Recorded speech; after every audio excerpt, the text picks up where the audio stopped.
Will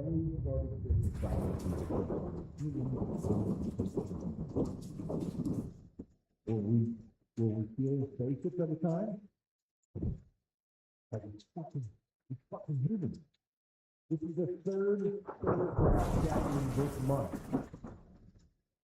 It's got to stop, said the manager. Well, we can cut off their fortune. What is that going to do? I don't know. But we can try. Satisfy something. They keep losing spacecraft. Goodbye, and saying that the alien said that we take a decision today. Humans would take their ship. Apparently, men without fortune can't fly spacecraft. That's been a while.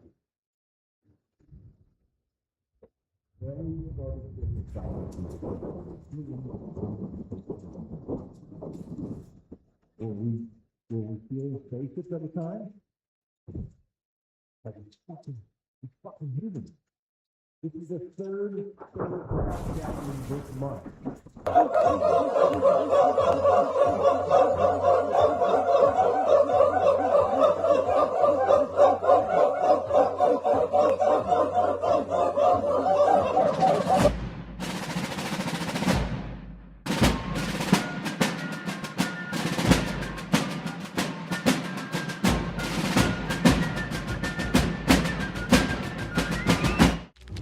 You let one ant stand up to us, then they all might stand up.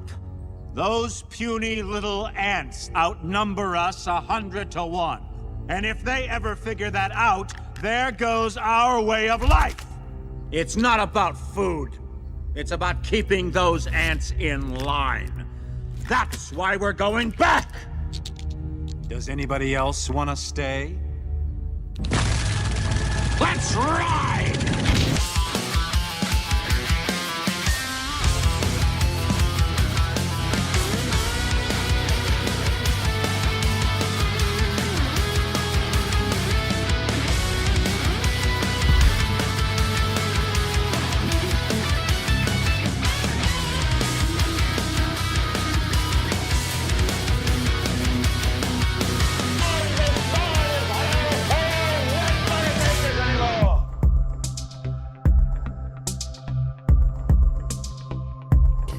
Oh, it's going to be such a good night. It is raining cats and dogs. At least that it's coming in bands, and in between bands you have a couple of minutes to get from one place to the other until another. Man, there was a tornado that touched down not too far from here, a couple miles away in Greenwich, Connecticut. At least that's what was reported. There was a touchdown. And it's going to be going until about 2 a.m. tonight, this morning, following morning, Wednesday. So, we'll be here in a big brick building, and hopefully we'll have the power. The only thing is the power. It's not completely out of the question that I might just lose power here. If that happens, then whatever. I'll head on home, and we will pick up the pieces some other time, because it's pretty crazy. It's been coming down pretty heavy all day, which I'm fine with. I work pretty good under those conditions. I concentrate a lot more when I know that it's a rainy, stormy mess, and it's actually going to probably give me a lot of good inspiration to do some extra work when I get home tonight. But we've got some fun things to do, and I've got a topic that I think that would be really great to pull you guys in for. And of course, that is lost American attractions, or attractions from the road. I've got so many things here. Last night I asked you guys about just things that, like, from where you were, things that used to be, odd little things that are going on, local legends. Somebody called in about the spook light from Missouri, and other small little tidbits. We talked about TWA. That was a great time to bring on Jack Cashel for his first appearance, and he had such a good time. He said that when he's back home, back to his home office and in the swing of things again in a few weeks, he'd love to talk about doing a full-on show about other cover-ups and things that he has spent time undoing or getting to the bottom of. So that was a really fun time really great way to open up the show last night. But tonight is going to be great, man. And I can't wait what you guys bring to the table because I got plenty of stuff here. And it's fun. When I find something fun to talk about, the show comes together really quick. And I pulled a lot of stuff together really quick for tonight's show. So I hope that you enjoy. I really do. Okay. First thing is first. I need to give a very special shout out. Would you please allow me a moment? Because we only have 9 days left of this month. And at the end of this month, we are going to be getting a huge giveaway on Keto Brainz end of the end of things. Of course, we're talking about some incredible products, incredible supplements to work into your everyday diet. It's not energy drinks or anything like that. It's just good old nutrition for the brain. And it's not just that. There's the nattokinase. It's the part of the stack that I've been building between the creamer, which you can put in anything. You can put it into your protein shakes. You can put it into your yogurts, your cottage cheese, whatever you want. It could be cold drinks, warm drinks, whatever. But get your brain a little bit of that. And if you go to ketobrainz.com and buy anything on the website and use promo code July, you're going to get, with every purchase, of course, you're going to get stickers and magnets. Their special edition 250th anniversary of America. There I am, the founding Frankly, drinking his Keto Brainz. And then there is the prizes. $2,500 main prize. But tonight we're going to be talking a little bit about traveling and things going on around the country. Spots that you can just, drive by, world's largest this, world's largest that. And I would love to just, I told Molly I was going to be doing this, and she said, I have an idea. Why don't you tell everybody that there's going to be 4 more prizes at the end of the month? So not only is there going to be a drawing of a main winner that's going to get the red light therapy full body bag and then all this extra product and the BPC 157 and the ketone hot chocolate and the bag of pharmacological bone broth, which is incredible. And but there's also going to be 4 travel packs given away too.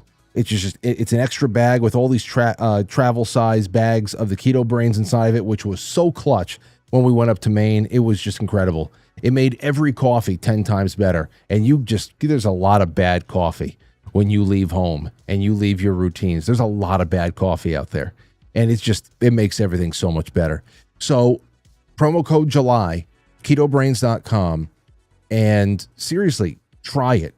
If you want to try it, get in touch with me, Frank at quitefrankly.tv. Say, Frank, I want some samples. I've been hearing you talking about it for 3 years. Let me get some in your hands and in your mug because you're going to love it. It's just good food. That's just what it is. And it makes everything else better. Okay.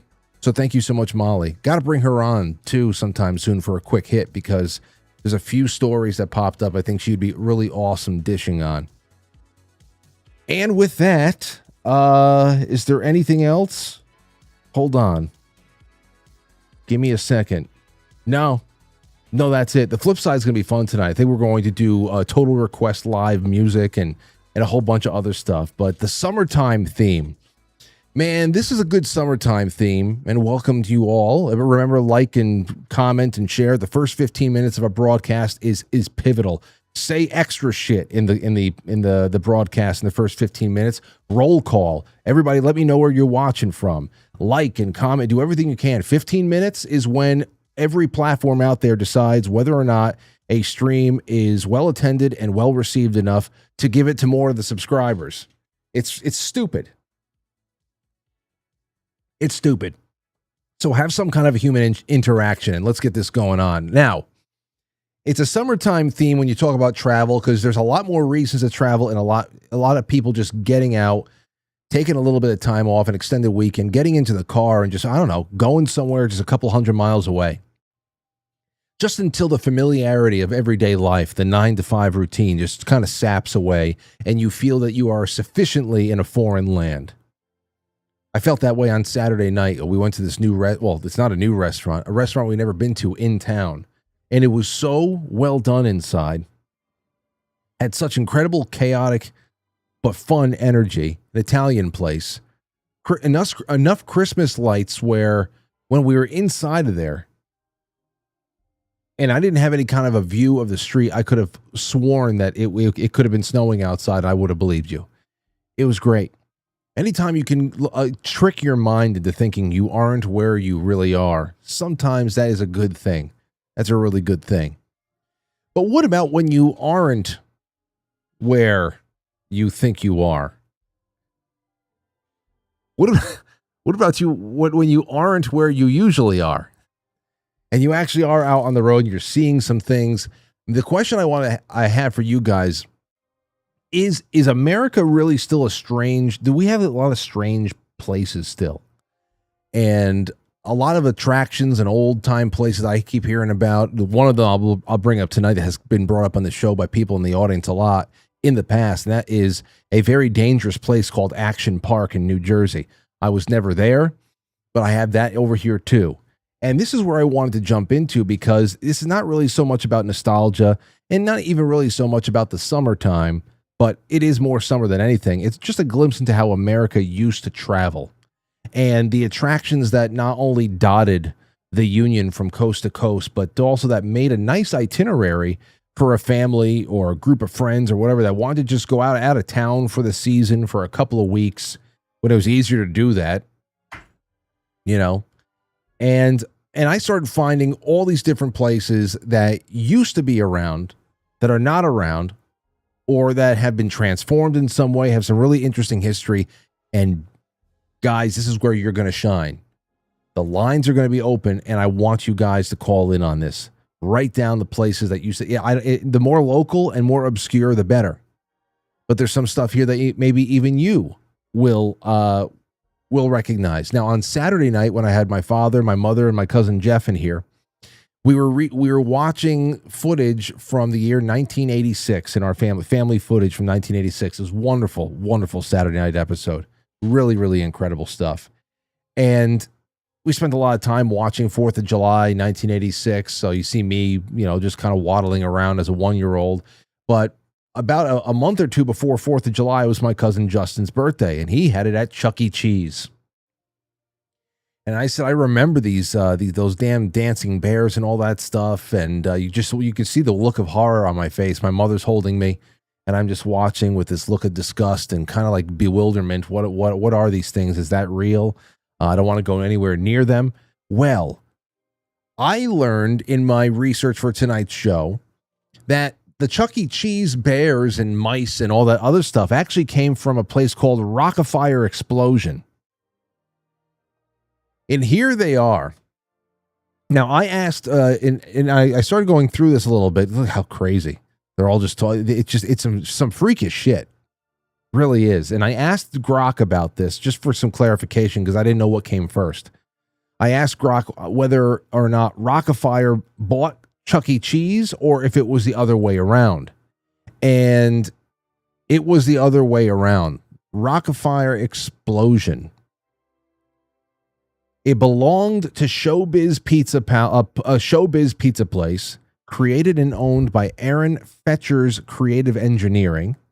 And in 1984, Showbiz Pizza bought the bankrupt parent company of Chuck E. Cheese Pizza Time Theater. Not Rock-afire being bought by Chuck E. Cheese. So this combined company operated both brands for several years. And then around 1990, it chose the stronger Chuck E. Cheese identity and began concept unification. Concept unification. And that is essentially when the existing Rock-afire machines were mechanically retrofitted with Chuck E. Cheese character costumes, with the heads, the programming, the music, and it became Munch's make-believe band. For example, Fats became Mr. Munch, Mitzi became Helen Henny, and Beach Bear became Jasper, and Rolf became Chuck E. Cheese. That's what it is. So, I mean, I wanted to bring this. I also got this from People magazine on the issue. Many of the classic full band Chuck E. Cheese performance machines were literally Rock-afire Explosion robots in disguise. So that conversion is one of the, I think, one of the most important angles in this story, because I just want to know, did any of you guys out there experience Rock-afire before it was merged with Chuck E. Cheese, and Chuck E. Cheese is still hanging on somehow? Still hanging on. Now, speaking of places that have been hanging on, and this one is only hanging on because of the fame of South Park, Trey Parker, Matt Stone, who bought Casa Bonita in Colorado.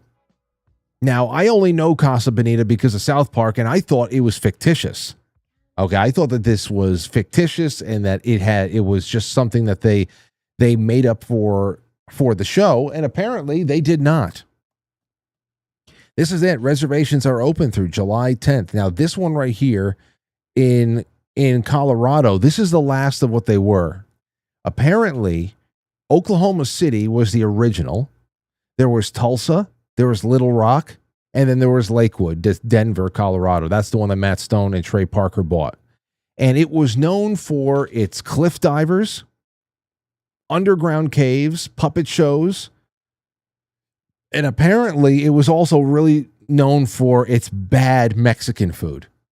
That it was well known that if you went to a Casa Bonita, you were going there for a whole different kind of experience, and you were just going to accept the fact that the food was fucking ass. Now, I don't know anything about it. None of these exist anywhere, east of the Mississippi. But damn, here's what I can get for this. So this is these are some of the pools. Now, I don't know who the hell's doing the diving. Are the guests are allowed to do the diving into the pools or what? So it looks like, I guess, a nighttime scene in the desert. And there's just waterfalls all over the place. There's somebody climbing to the top of the mountain there and diving. I don't know, man. Not in a special costume. That might be a diner. It's just somebody who showed up to. Yeah, that just looks like a random kid. That dive is not too good. He looks like he's going end over end a little bit, starting to go end over end. But that was it. So it survived as long as it did because people just loved the experience of this place, not the food. And then Matt Stone and Trey Parker bought it. So this actually has a little bit of a hit of coming back to the whole Pizza Hut thing. Now, Pizza Hut, it still has profitable franchises, branches, and it's out there. It's not as big as it once was, but they still have plenty of profitable locations out there. And the conversation we've been having lately, well, the internet was debating recently, was whether or not what value would the refitting of all of these Pizza Huts be if it brought people back to the late 80s and early 90s with the red cups and the stained glass and everything else. And we were talking about that, restoring a cultural experience from a lost age. Is it possible? Well, as far as this go, obviously we just got to say this Casa Bonita redoing would never have gone anywhere without South Park. Without the South Park lore attached to it, it would have never gone anywhere. But even then, from what I read, it took $40 million to restore this. Okay? I can't imagine that Trey Parker and Matt Stone went in on it with their own money. I'm sure that they brought on some partners in knowing that this could be something that is a lot more identifiable with a brand that they control. But here's a 2021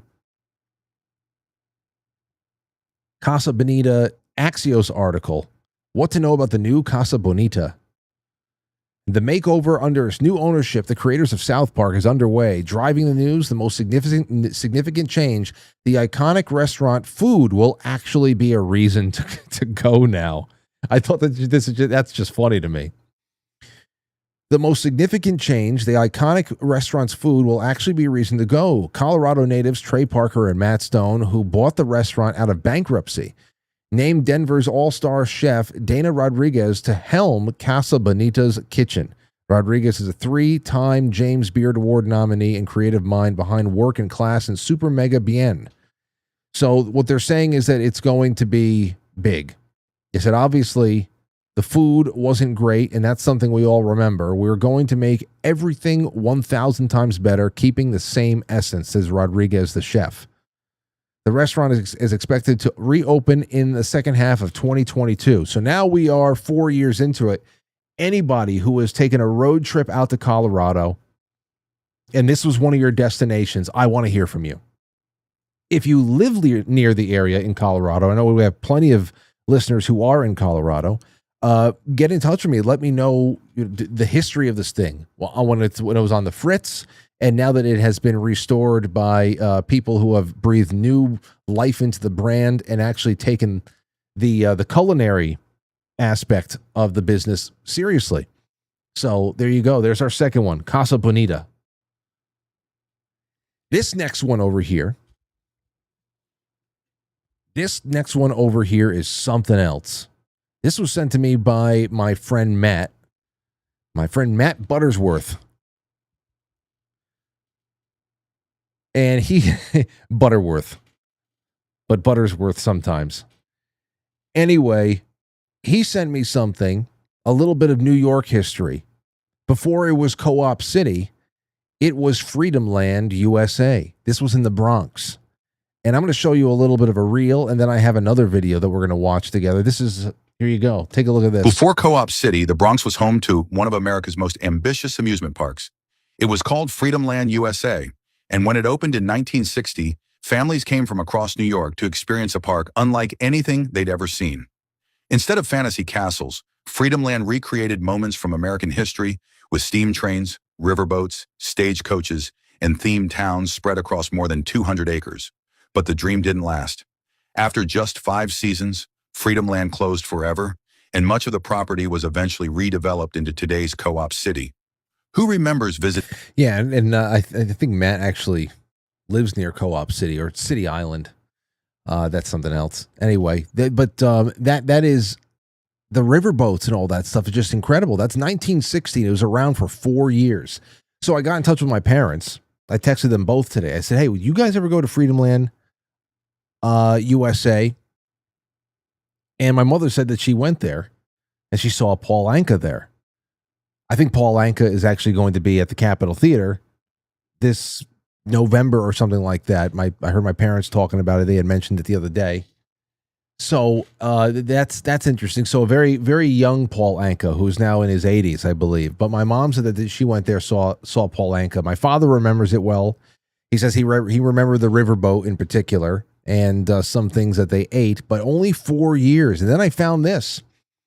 Travel Time, Freedomland, 1963. This is in New York. So I hope you guys are getting ready. Remember, please like and comment, share, talk to each other in the chat room. Make sure that you're subscribed, the notifications are on, and send super chats as well, because it's a great way to support the show, but also to contribute some thoughts to tonight's topics. And we have some great things that we are going to be raffling off on Thursday night. So every super chat increases your chances of winning great stuff, including this talking about Freedomland, 2-ounce, 250-year copper coin for the United States. And we're going to be giving away a 5-ounce next week. I have other things to unbox too. Take a look at this.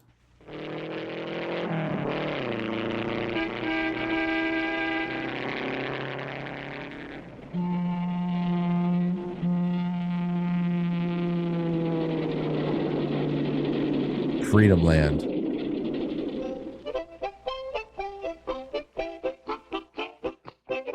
Yep, here comes the 4th Cavalry stage, right on time, moving along the lonely road through Indian country, heading west. Ha! Ha! That'll reach the Rocky Mountains by sundown. Up on top, you could be anywhere. Up on top, you can be a racist. The trail doesn't have any signposts after you leave 4th Cavalry. You could be anywhere on the Great Plains in the 1800s, when the West was really wild. Notice on your left an Injun teepee. Now, this may be Indian territory, and it may look like the Old West. Can you imagine just being able to say Indian back then? But the time is today, and the place is Freedomland, a big entertainment park in the Bronx, in the state of New York, just half an hour by subway from Times Square in New York City. Here, they've built the places and the buildings representing 200 years of American history. And riding shotgun across the Great Plains is only one part of the story of our country. It's over a lantern, and the flames are spreading fast. Now, this right here, this is the simulation for the Chicago fire. This is the simulation for the Great Chicago Fire. They come in with their here it is right there. They have gas. They have gas flames. It's essentially a furnace in there, and everybody gets to go and use the fire truck and actually pump all of the water hose. The pressure in the water hose is manual pump, of course. Fire! Look at that! It's the Chicago Fire of 1871. Hurry up, men. We're going to need volunteers for this one. Everybody man the pump. We've got to get water on the fire or the whole city will go. Faster, men. Keep that pump going. Mrs. O'Leary's cow has kicked over a lantern, and the flames are spreading fast. Keep that pump going back there. It's getting out of control. This fireman doesn't look very worried. Here at Freedomland, they have the Chicago Fire. Look at this Guido over here. This fireman doesn't look very worried. Yeah, 1871 fireman from Chicago. Every half hour, every day. Every half hour, every day. So they re-burn down. They burn down the Chicago, the city of Chicago every half hour in Freedomland. And the gas flames behind the windows of those fireproof buildings always go out on schedule. But it's lots of fun because it's make-believe. In those days, horse-drawn trolleys were the latest thing for short trips in the city. And next, it's a lot of fun. It's make-believe. Next, we're going to simulate the sinking of the Titanic. We sink the Titanic every 45 minutes, and we leave all the patrons in ice-cold water until they can barely feel their toes.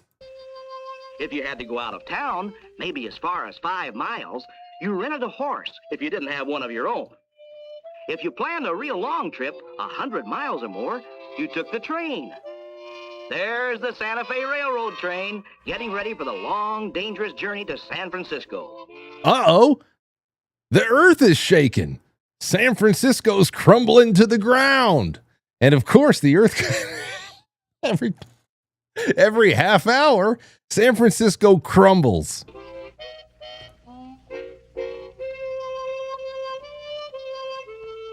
Here's another way people traveled in the 1800s, on a stern wheel steamboat. This is awesome. All aboard. The paddle wheel starts turning, and away you go.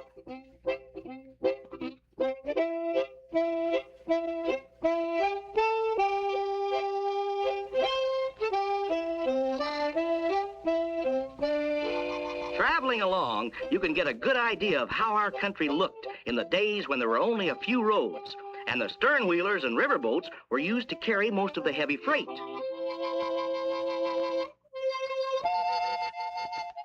The bow of the boat is a good place to stand if you want to see what's coming up around the next bend. If your mother lets you stay there. Get down from there. Because they had to move farther and farther away from the new villages and towns to trap and hunt.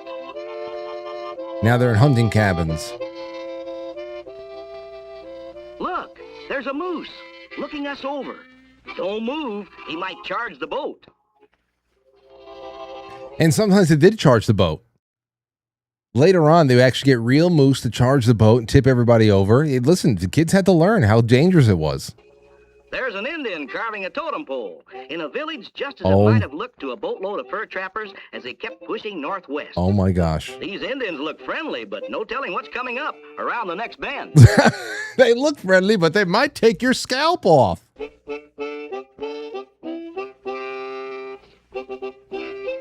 And next here, we have an actual scalping station where you can watch all the kids. Here you go. Everybody gets their own little dummy head. Yeah, you just apply the blade right there below the hairline. Now pull! If you want to see more of Freedomland, the best thing to do is go up, way up, high. Riding in an ore bucket from the Tucson Mining Company, high above the buildings and the people. From here, you can see most of Freedomland and pick out the spots you want to visit next time. Tucson, Arizona, even you're represented. 205 acres of fun and tradition. From San Francisco in 1906, across the Great Plains of the 1800s, through the old Southwest of 1890 to the not-so-distant future at Satellite City. 200 years of American history. From the days when herds of buffalo roamed the West to the present and beyond. There are thousands of things to see. Too many to look at on this trip, but all of them are fun. Wow. And there's Freedomland, USA. What do you think about that? That's just, that's right there in the Bronx. And it just seems so nice. It really does. Really does seem fantastic. And I just want to throw that out there. So there you go. Freedomland. So if you're now, again, anything that you guys have, I want to hear about. But I have one more thing to do. Here before I start turning it over to you guys a little bit more. I have honorable mentions and a few other things out there as well. I have a throwback. I have to show something to you guys. I have a real big throwback to show you in a little bit. But this one, if you're talking about America's greatest lost attractions, and not even just about things you see along road trips and all that other stuff, things that may not be there anymore, Action Park, New Jersey deserves at least a few minutes. It was almost a cultural experiment. Well, maybe a social experiment. I don't know what it is. But I kind of lament not having been able to experience it.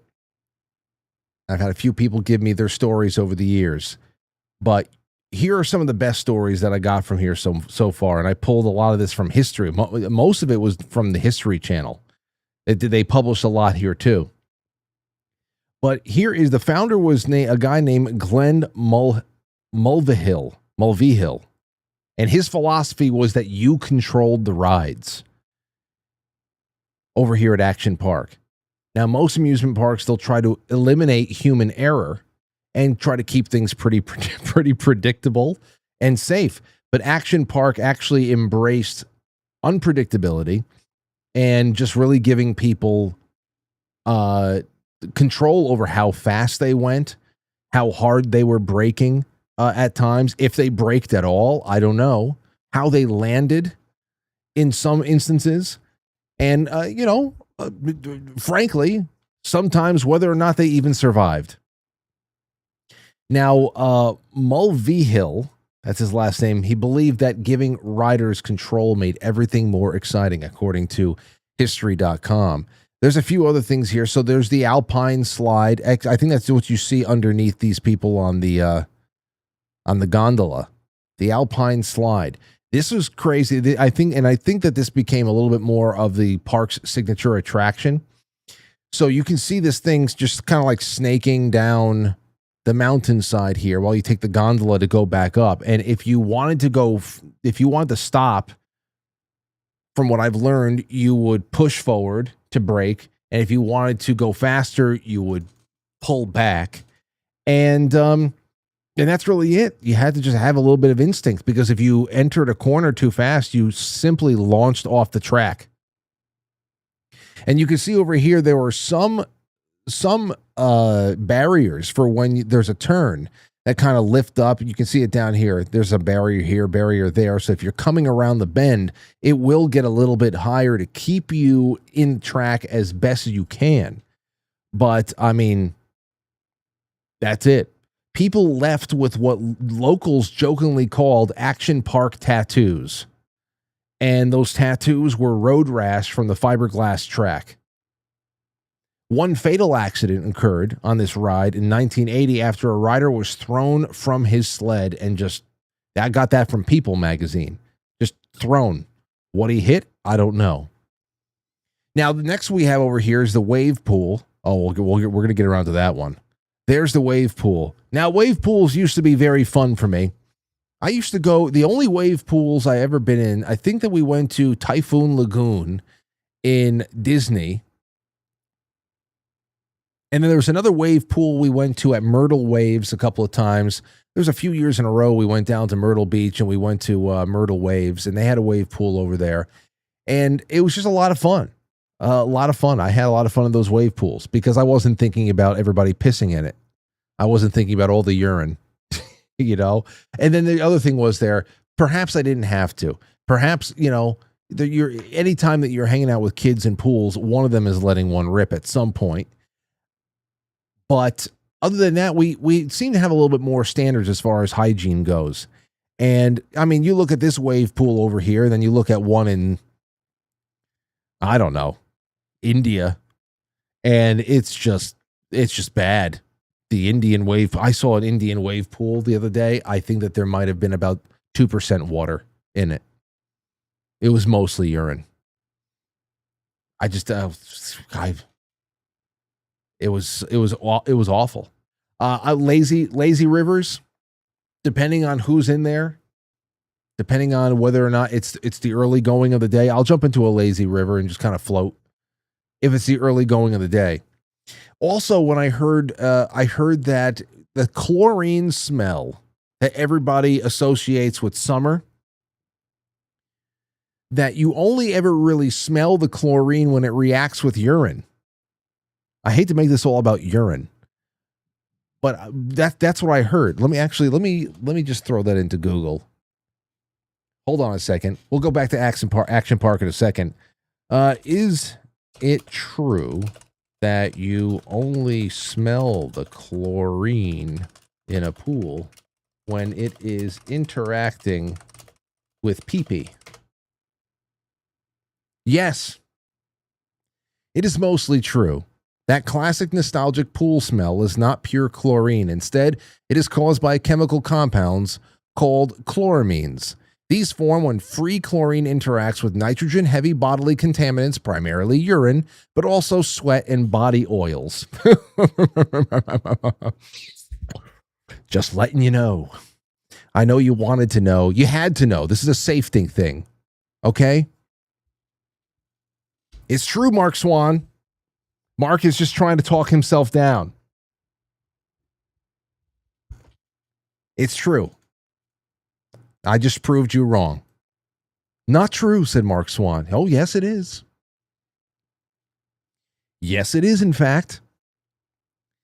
Anyway, the joke's on you guys. These guys over here are actually peeing in the pool. They're doing wee-wee right now in the pool. But that's back in 1984, so it's all good. It's all been cleaned up since then, and Action Park is no longer around. So that's the wave pool. This produced predictable waves. They built one that behaved more like the ocean, though. That is the big thing that set Action Parks around. So if you go to Myrtle Waves, you would get that kind of lapping, rolling rhythm of waves coming to shore. That you can kind of time it and everything else like that. Do the big jump and float thing. That's always fun. But Action Park had things kind of smashing together a little bit more. And it was a situation where lifeguards have reported that they were making dozens of rescues every day because of inexperienced swimmers that underestimated the wave pool's power. Action Park was really just about testing how ready you were for the wilderness. Okay? Next one up is the Tarzan swing. And here it is. You get a swing out over a cold mountain body of water. You drop whenever you wanted. Now, the only problem here is that a lot of people hesitated when they swung out, or they held on too long, or they landed badly, or they hit other swimmers.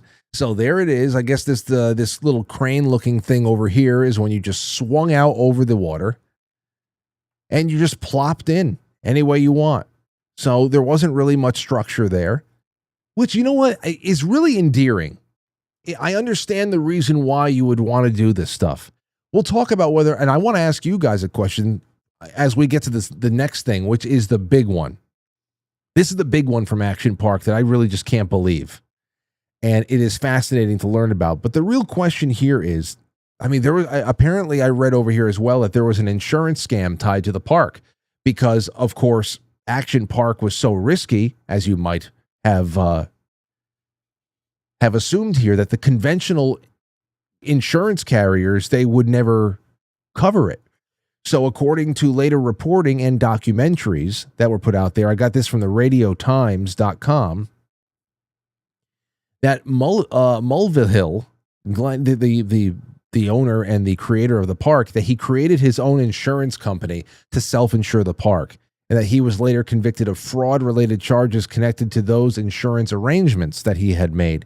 Whatever the hell they are, I didn't go into it. You guys can check it out and let me know just how bad it really was. But my question for you before we finish up Action Park is, first, there's the rhetorical question: would Action Park be even legal to build today? No, not in the United States. But if it were, would you go? And if it were, would you let your kids go? Because despite all of this carnage, there is people like just have such, I don't know, they just have such warm memories about the whole thing. And almost like from what I have read on the internet, there's several Reddit threads that I saw people popping up about this. And they actually it was a point of pride that they had survived. They had survived Action Park. They learned how to tame the wilderness that was Action Park, you know? But let's get into this, because this is the last one that I don't think I would never do. I don't think I would ever do. Perhaps if I was young enough, I would feel invincible enough. And this is the thing I want to show you guys. This is called the cannonball loop. Oh, let me get out of the way. This is called the cannonball loop. That is one angle, and here's another angle. You are at the top of an enclosed black tube, water rushing down it, I'm sure. And you are coming down. Of course, they did all the math, all the physics that went into this. You're coming down and building up enough speed so that you can go and complete a near vertical loop. It is a completely enclosed water slide. This is a legendary slide. It debuted the year I was born in 1985. Unbelievably dangerous. Here's some of the info I got away from it. Near vertical loop. Riders were relying entirely on gravity to make it over the top.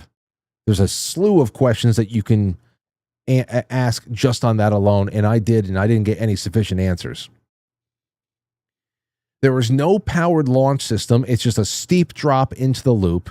Early tests reportedly used dummies, and some of those dummies came back missing heads or being dismembered. It led engineers to realize that the G-forces were extreme. And I saw somewhere along the line that one engineer later determined that riders were experiencing around 8 Gs, which is far beyond what you'd expect on a water slide. The ride lasted only about a month before regulators shut it down. Even more alarming, employees later recounted that test riders, and many of the employees were paid to be test riders, and what I gathered here, some were paid up to $100 in the 1980s, which is like giving somebody about $350. $100 a pop to try it. And sometimes they didn't make it all the way around. In some accounts, they slid backwards or stalled near the top during the testing, requiring changes to the ride before it opened. Former employees also described riders emerging with bloody backs because exposed teeth on the loop's interior scraped them as they went through. The ride was repeatedly shut down by New Jersey regulators after injuries and inspections, modified, reopened. They ultimately closed for good. It never became a standard water park attraction because the design itself was fundamentally problematic. Now, I went in and I asked, I went to Google. I didn't get anything there. I went to Grok just for the hell of it. I didn't get anything. My question here was, if it's a completely enclosed loop, like right here, right at the bottom, see this area right here? Like, let's say you come on down, and for some reason you're not picking up enough speed. Maybe you go up, you stop right there, and you slide back down here. Now, for one, I guess as a regulation up top, you're not going to send another rider down until somebody comes out the other end. I'd have to imagine. But you can just imagine being stuck down here and still people are coming down, and all of a sudden you guys are just getting shit canned in there. But even if it is just you and you did not make it all the way around the loop and you are just kind of like hanging out there at the bottom, what's the protocol? I said, is there some kind of an escape hatch that was down there at the bottom, something that you can just opens a flap up to get somebody out from that part. I didn't see anything. I made several searches. I reworded things a little bit more. I had follow-up questions to the chats that were AI based, at least, and nothing. I didn't get anything back. I guess this was supposedly just they were relying on the physics to create enough speed to just shoot people over the top. But I have to imagine that some people didn't make it over the top, and I want to know how the hell they got them out. So if you know what's going on, please let me know. And that, ladies and gentlemen, is Action Park. But people who took here's a question for you guys again. If it was legal to be around today, if a park with this kind of vision was around today, would it gave you a little bit of some leeway to be extreme and a little bit more, I don't know, a little bit more in control of how fast you're going, what you're doing? Would you go, and would you allow your kids to go? So I want to hear about that. Just unbelievable. Really, really unbelievable stuff. Action Park. So those are 3 things that I got for you. The Casa Bonita, all that other stuff. I want to know about you guys. What are places that were very popular in your neck of the woods? Are they still there? Are they gone? What was the best thing about? What made them legendary? What made them dangerous? We're going to take your calls in just a moment or two. I'm going to go on a quick break, give you guys some time to fire up the phones. 914-200-0269, 914-200-0269, and send over some super chats because I want to get you guys into the running and I want some stuff to read on air. So we'll be right back. Yeah, there it is, the gay bomb. Look it up for yourself. I mean, this is what do you think tap water is? It's a gay bomb, baby. And I'm not saying people didn't naturally have homosexual feelings. I'm not even getting into it. Quite frankly, I mean, give me a break. You think I'm like, shocked by it, so I'm up here bashing it because I don't like gay people? I don't like them putting chemicals in the water that turn the friggin' frogs gay. Do you understand that? Serious crap. I'm sick of being social engineered. It's not funny. So I invented the baby tip. The baby tip is a combination of... Are you serious? You. We're all out. You're right. Get the out of here. Oh! Won't want to be ya.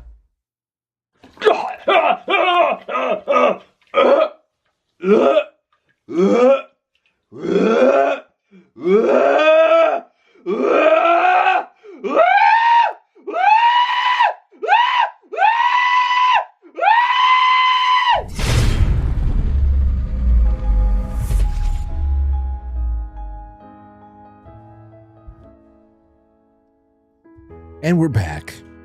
A nice little brief break so you guys can find your phones and all that stuff and give me a buzz. Got a super chat from Mark Swan. Said, to be honest, Chicago should be burned down every 30 minutes. I thought it is burning down every 30 minutes. I was confused about that as well.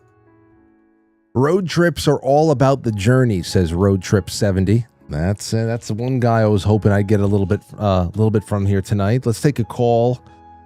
This is from the Sentinel. Good to hear from you, Sentinel. What do you got for us tonight?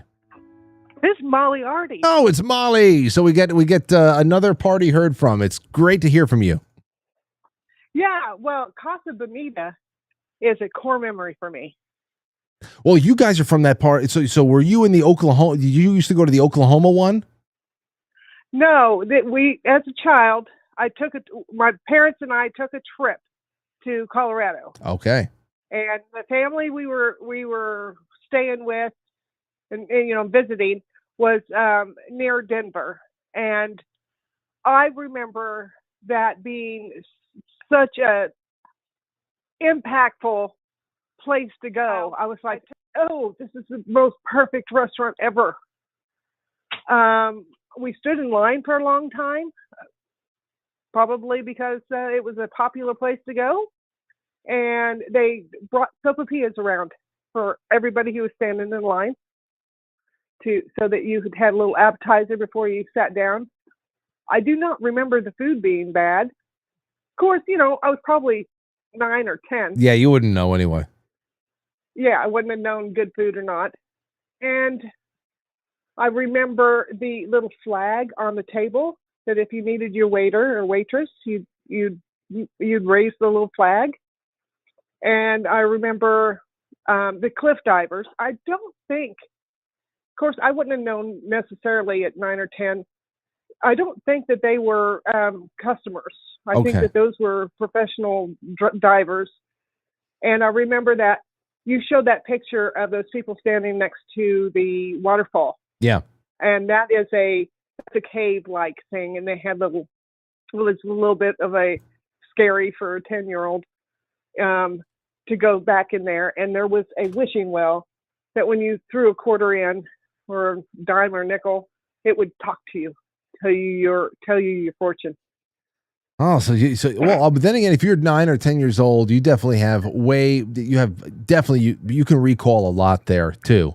And so that's just crazy because I look at this. Well, maybe it's just that the two divers that I have over here in freeze frame, maybe they just had a bad dive because it doesn't look like they were very, it doesn't look like their form was very good. So I just thought anybody had a chance to go and jump into the water if they like maybe took a ticket or something like that. They may have. But that wasn't something that we were prepared to do. And at that age, I would have been diving at a 10-foot, off a 10-foot diving board. Well, because I used to go swimming lots. So, yeah, I mean, it's just a core memory for me. It's one of those things that come up when you're, think of good things in your life. So I'm glad somebody's reviving it. Well, it's been open for I actually just found a USA Today or something article. It has a video in there of when it was reopened in 2021, 2022. So we'll watch that in a second. But real quick before I go to other calls, Molly, you and Sentinel, you do a lot of traveling, and you guys seem to go wherever the hell you want and have a good time. Would you ever consider going back out there to see how Casa Bonita has been redone? Yeah, I'd like to do that if we can find the time to do that. Maybe around our anniversary. I don't know. We're going to Casa Bonita. Is it a big anniversary? What's the next one coming up for you? Let's see. 38. 38 years? Okay. Yeah, I think that's what it was. Yeah, that sounds like a Casa Bonita kind of I wouldn't go to Casa Bonita for 40 years. You got to do something special for 40. But 38, you might be able to go. He's saying 35. I guess it seems longer 30. Than okay, so it seemed longer, huh? Anyway, okay, Molly, thanks for the call. Thank you. All right, there you go. It seemed longer when you're married to the Sentinel, I guess. All right, let's take a call. 347, looks like a local. What's going on? What's going on? Hello? We got to go to Action Park. Okay. A bunch of times over a couple of summers. I can tell you some stuff if you need to know. Well, were you ever able to do the cannonball slide? Yes. Oh, you did? All right. No, Yep. Tell me about this. Go ahead. So it was a crazy ride. Everyone who did it came out holding their neck, holding their back. It's like it was an instant injury. Nobody ever got like seriously injured or anything like that. But we all did it. We all did it at least once, and we all never did it again. It's just once and that was it. Yep, we did it once, and I came out, my neck, I remember when my neck was hurting, like that, to do that loop, it put a lot of pressure on the back of your head and on your back, and, everybody just came off, like, holding themselves, like, oh, man, that was terrible. And we never did it again. We stood away from that. The Alpine slide, we did over and over and over again. There were pictures of, like, injuries up on the top of the mountain before you came down. And it was like a warning, like don't mess around, don't go too fast. And basically every time we did the Alpine slide, it's crashes all the time. People going too slow, the person behind them going too fast, crashing into them. Oh, I didn't even think about collisions with other people on the same track as you. Oh yeah, there were collisions all the time. Then there was like, hooligans who they would hook the cart to the side of the lift, and some people would drop them down. They would land on the track sometimes. It got wild sometimes. Gee, and at the top of the when you're actually loading in at the top of the Alpine slide, you said that they had pictures of past injuries. Like, what were what was some of the more gruesome? Obviously you have to have some kind of like road rash and stuff like that, but was it like compound fractures? No, it was just road rashes, like just burns. Like there was one. I remember one guy standing to the side, and like his whole entire left side was like all burnt up from, I guess, flipping on the track itself. That's wonderful. There were 3 tracks that you came down: a slow one, beginners, a medium one, and a fast one. And me and my friends, we always got on the fast one because we used to go to Action Park every summer multiple times. So that was a thing that, if you did it right, you had fun, and you got off of it safely, and it was cool. Cannonball Loop, forget about it. We did that once. We never did it again. Tarzan Swing, we did so many times. That was awesome. That was like the best, one of the best things. The cliff, which was like a 30, 40-foot jump off a cliff into a deep pool, was really cool. The go-karts were awesome in Action Park. They had a F1 type of thing for advanced people, and they had the regular go-karts. But the regular go-karts were awesome. They were quick. You could reach behind you to the cable, to like the throttle, and pull on it extra to get an extra boost. And we used to get kicked off of it all the time because they used to catch us, reaching behind. They would look at our fingers, and we would have grease on our fingers from reaching behind and pulling on the throttle, because they had governors on it, so you can only go so fast.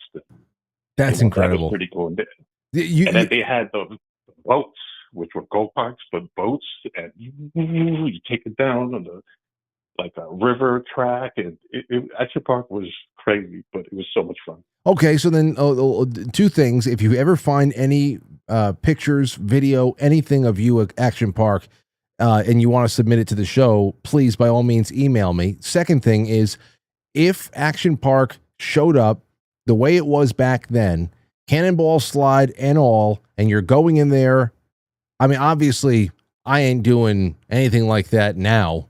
But let's say some of the kids in your family wanted to go, you take them, and is there anything that you're going to hold them back from in a way that you were not held back? Just the cannonball, that's it. I mean, the Alpine slide is a beginner one. I would let my son, do that, and, let him know, keep it moving, keep going, don't go too fast. And, the curves, I think the fast track went down a steeper hill and then came back, and they all got together again, and then they separated. And the slower cart, like, kind of, went back and forth down the mountain a little slower, while the other tracks were a little bit more crazy. But yeah, I would recommend anybody do that. That's I see on YouTube they have a lot of those rides still that people go down the mountains, and not exactly like like the Action Park one, but like a rail thing where they all crashing behind each other, just like we used to do. I know what you're talking about. It's almost like Mario Kart, but in real life. And I see some, and I don't know if it's, the only thing is I don't have any recollection of whether or not that's in the United States, but I've seen people on almost like little box cars going down windy sides, and they're just crashing into each other, and they're forcing people off the road, what it looks like cliffs. They're going into the brush, into bushes and stuff. I got to go and find that. It's nuts. The places are still out there. People are still, chasing thrills. But thank you for the call. This was awesome. Yeah, no problem. All right, there you go. Here we go. We got a call from someone who's been there. I'm glad we got at least one in over there. Here's a little bit of the restaurant Casa Bonita opening up back in 2021. Then we're going to take some more calls. 914-200-0269. Then we'll get some honorable mentions in and a few other things. I got to show you something from 2015. I got to show you something. It's or you have to hear it at least. Take a look at this though. It's big and it's pink. And for decades, Casa Bonita was Colorado's go-to pleasure palace for kids. Usually when we came here, it was a birthday. I felt exotic when I came here. It felt like I had gone away. And since those halcyon days, Casa Bonita has occupied an extraordinary amount of space. Wow, Casa Bonita! Woo-hoo! In the psyches of South Park creators and Colorado natives, Matt Stone and Trey Parker. Ever since we started, the building, we have named our office Casa Bonita. It's like fate. Fate would mean Casa Bonita's closing down and bankruptcy. They had to buy it. And I said, yes. And he goes, I know, but don't get to, we don't know yet. I'm like, yes. And I was just like, we're doing that, yes. To be kind, Casa Bonita had seen better days. It was a wreck. The idea of these two guys buying it was funny, a kind of extravagant gag, or so we thought. So this is without irony, then? It's not a joke, and that's the thing, is it had become a joke, and we were sad that it had become a joke, because you could see what this place was in the 70s when they built it. You know, they were trying to make a little Disneyland here. We're here! Casa Bonita! Oh man, this is gonna be so great! 20 years ago, Parker and Stone immortalized their love for Casa Bonita in a South Park episode. I feel like Cartman a lot here, you know, just going in, and we could do this, and we could do that, you know, we could do that. It really is. Watching Trey walk around and the emotional roller coaster of doing this, you know, he's feeling it as much as Cartman would. You know? This is almost like restoring an important national landmark. It's not almost. Yeah, it was. Oh, it is. Yes, it is. And restoration is a better word than renovation, because it would cost way less to just rebuild this. Right. Make a better version of it down the road. Makes me wonder what that number is. It's close to infinity. Yeah. It approaches infinity. We toured the giant restaurant/joy factory to see what infinity dollars can create. A lot of cool stuff. Like any construction project, there was a punch list. This one, a bit bigger than most. You can see there's some stuff they checked off, and there's some stuff not checked off. And It's only 100. Don't worry about that. We're good. We're good. Don't worry about that. The cliff divers were showing off the day we were there. Yes, there are cliff divers. The old 70s look of swimwear back. They made these custom for us. We always believed. Oh yeah, those are pros. Yeah, those are professionals. Can you imagine that? So I'm working a shift at Casa Bonita tonight, but you're the diver. You're not like a waiter or waitress or a bartender or something like that. Just go into Casa Bonita to dive and dive and dive. Cliff divers performed to distract us from how bad the food was. To the rescue, a new chef, James Beard nominee Dana Rodriguez. So there you go. Anybody that goes out there or has been out there since it's been restored, I'd love to hear about it. But there's a lot of other things in between that I want to get to as well, because I just pulled a few, and I know that you guys know your region of the country better than anything else. What does nobody know? Does nobody know about that we should know about? Things that were there that are gone now, and yeah. Give me a buzz. Let's start over here again. One more time. 216, you're on the air. Go ahead. Hey, Frank. This is Ghetto Boy. I just wanted to pass along an interesting little thing that I heard just today, maybe last night. Either way, about the character that they released at Chuck E. Cheese. Yeah. That was fashioned after Jimmy Savile. Wait, what? They only released... Yeah, and I couldn't, I'd never heard of it before, but somebody was talking about the fact that they released this character that was called Mr. Clunk. Hold on. And it's crazy. I mean, you would think, come on, this can't be real. But when you look at the face of the animatronic character, well, first off, people were scared. The kids were scared of it. And I think they only built like 50 of them. But let me see. There is no official Chuck E. Cheese character associated with the late British television personality and convicted sex offender Jimmy Savile. This comparison is simply an internet meme and running joke where users point out that the original retro animatronic design of Chuck E. Cheese resembles Savile's distinct look. When you look at it, he has a penis as a nose. And he had it. When you look at the character, you can see why people were scared, and it was The whole thing is just weird, as usual. Oh my God. The one on the right, somebody said the one on the right looks like he got a 750 credit score. Yeah, I know. I know. I don't, yeah, it's a very strange thing. It is.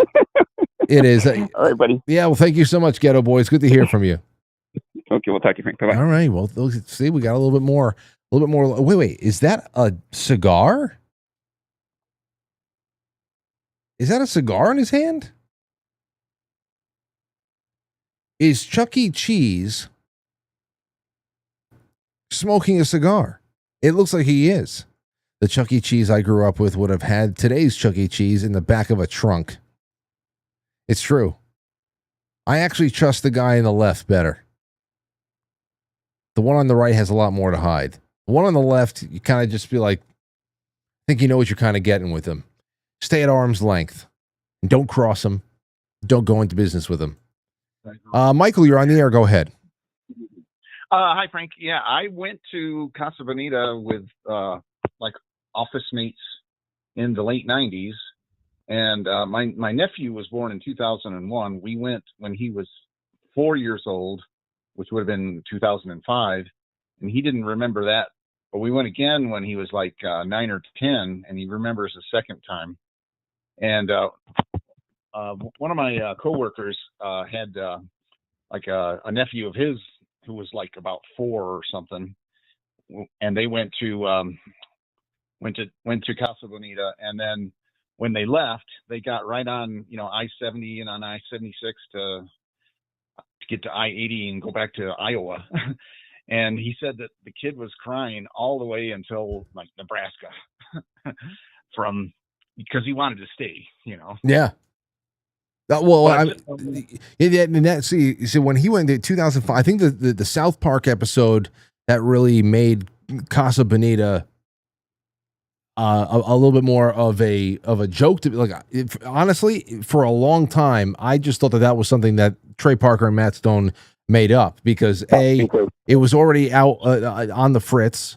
It was well past its heyday. I was born in the mid 80s and they're talking about 1970s locations, but it was all in that Oklahoma, Texas to Colorado area. So a northeastern kid would not have gotten the reference. But 2003 was when that episode came out. So I mean that's pretty crazy. Then about 20 years later, they actually have I think that's the last location. And the estimates I found was that $40 million was put into restoring it exactly the way that they remembered it in the 1970s. So no doubt they brought partners on. I can't imagine they went into their pockets for that one, though they have the money. Yeah. Yeah, and we looked at like when it was opening, and it was booked for like a year. I mean, you had to make reservations for a year in advance to go when it first reopened. And I haven't even looked into like trying to go now, but I imagine maybe it's a couple weeks in advance or something. Maybe I don't know. Yeah. But all right. Well, listen. Thanks for the call and thanks for the memory. Sure. All right, take care. I want to get especially a lot of people who are watching on Rumble. Give us a call. I know we're not talking about Republicans and Democrats and the SAVE Act tonight. I'm sorry. Some people are probably really bummed, but don't worry. Literally 15,000 other people are talking about it right now. So you can overdose on that. And right now I want to just dig into your past of road tripping. Doesn't matter if it's in the summertime, though we are in road trip kind of season right now. And I just want to hear about that. Now, into the super chats real quick. We have a few more I want to get through, and then I have some honorable mentions. And that's not loading right now, so let's just take another call. 224, you're on the air. What do you got for us? Hey, Frank. You ever listen to the Fat Files? The Fat Electrician? The Fat Files? Yes, Fat Electrician. The YouTube channel called The Fat Files. No, I never. He does a deep dive. I'm getting the rest of here. Sorry. He does a deep dive into Chuck E. Cheese. It's pretty hilarious.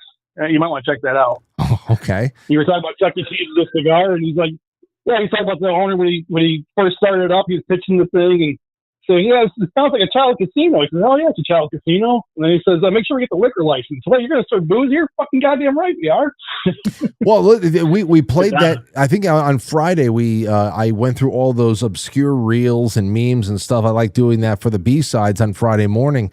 And one of the things that popped up in the carousel that I had set aside, the real carousel that I set aside from Instagram, was this woman who seems like she had been through a lot in her life, who was at a Chuck E. Cheese taking shots of tequila. And I did not understand what the hell I was. It's like, did she sneak that in there? Apparently not. I don't know. But anyway. No, they have a full bar. I brought my kids in there when they were younger. Used to get pictures of beer. So well, you know what? Do me a favor and email me, frank@quitefrankly.tv, and send me the link to whoever did the deep dive. Maybe I can bring them on the show and we can have some fun with that.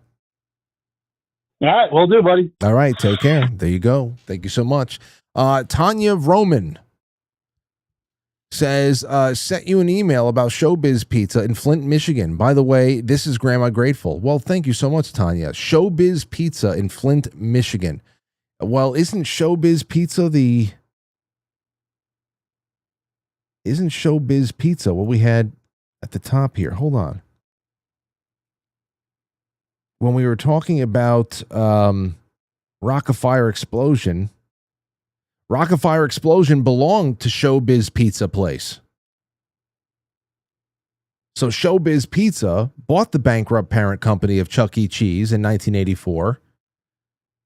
And that's when they started combining all of their brands. They started doing the concept unification between the creepy Rock-afire Explosion characters and the, nightmare-inducing Chuck E. Cheese characters from the late 80s, early 90s. Let's take a call from Aaron Moriarty. What's going on, sir?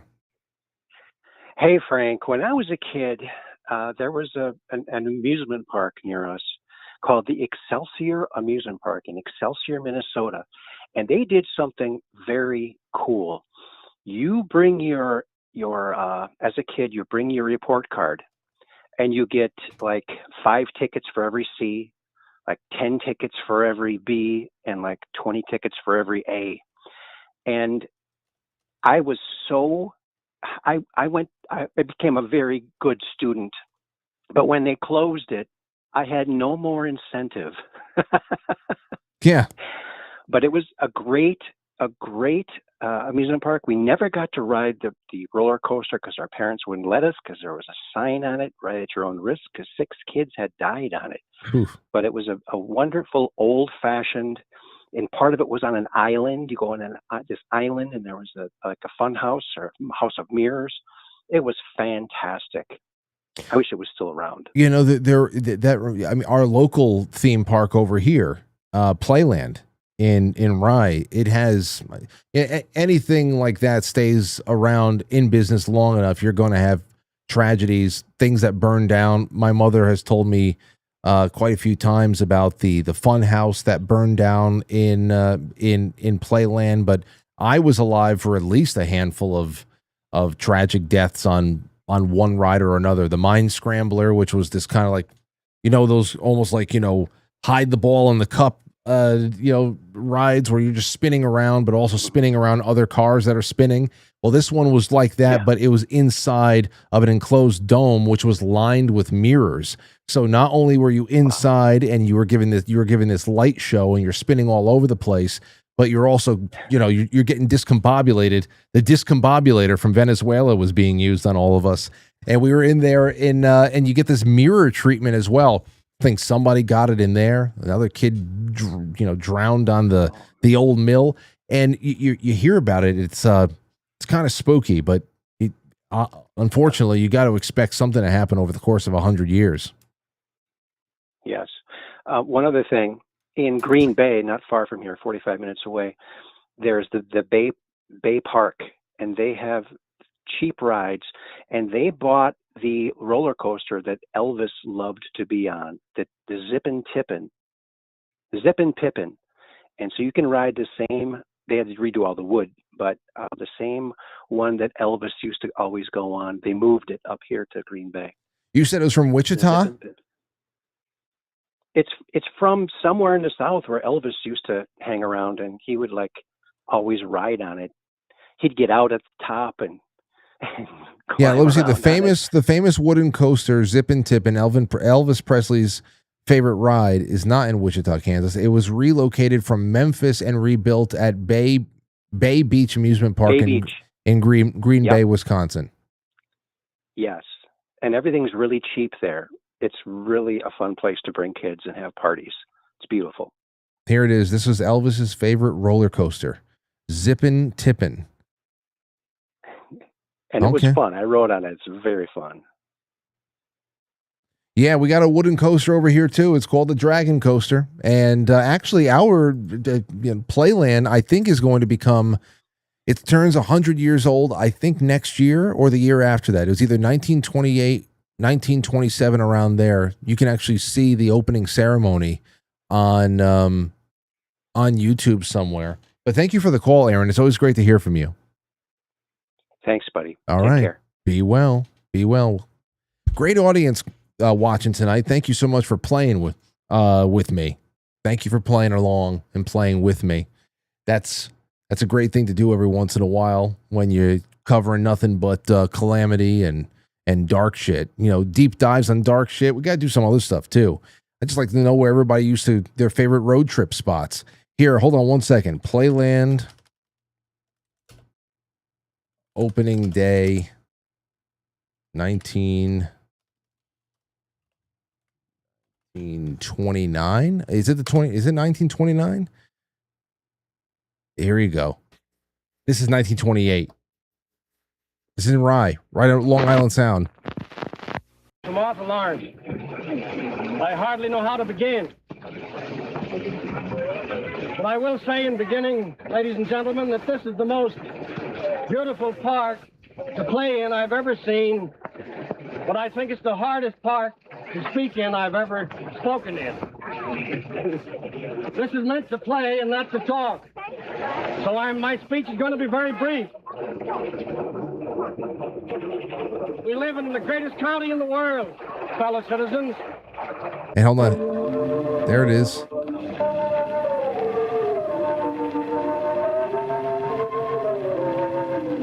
It's just crazy. Go through time. There's just so much history around us, even in the little things. You see a rundown park or even just the remnants of an old carnival, and you just think about when it was all brand spanking new and the people who used to have fun on there, you know? And it's always about the kids too.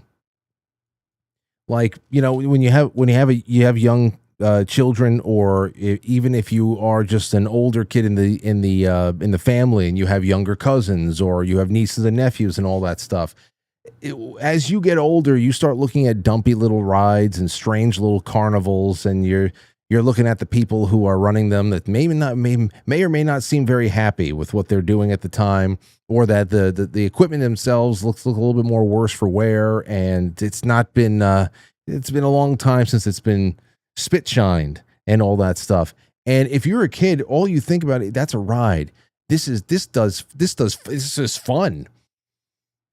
And it's also like Casa Bonita, like why you would never, before the age of 10, unless you got a really, really bad case of food poisoning or something like that, ever give a shit about how good the food was at an arcade or anything else like that. And a lot of arcades have some great, there's a lot of great arcade pizza around here, or at least there used to be. But, you know, when you're a kid, you only start paying attention to food quality when you grow up, and your bowels are a little bit more irritable. And of course, when you're paying the bill, because you don't really give a shit about anything but playing.